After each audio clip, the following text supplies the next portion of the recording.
आज मी आमच्या संपूर्ण फॅमिली सोबत स्वप्नवेल पॉइंटला फिरायला आलीये. तर माझ्या मागे जे दोन धबधबे दिसतायत, हाच तो स्वप्नवेल पॉइंट आहे. हा जो पॉइंट आहे, हा महाराष्ट्र, कर्नाटका आणि गोव्याच्या बाउंड्रीवर असणारा पॉइंट आहे आणि खूप सुंदर असा व्ह्यू आहे. सध्या उन्हाळा चाललेला आहे, तरी पण इथं खूप ग्रीनरी आहे आणि खूप सुंदर वाटतंय. वारं पण छान आलेलं आहे. अजून एक गोष्ट सांगायची म्हणजे ज्यावेळी आम्ही या पॉइंटला येत होतो, त्यावेळी कॅनलच्या बाजूने रोड जातो. तर तिथे आम्ही थोडा वेळ थांबलो होतो आणि आज मला आपला जो शेकरू प्राणी आहे तो दिसला.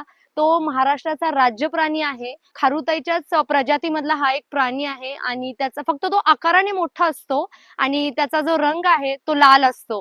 हा जो प्राणी आहे तो सह्याद्रीच्या पश्चिम घाटात आढळणारा प्राणी आहे. पण सध्या खूप कमी रित्याने हा प्राणी दिसतो आपल्याला.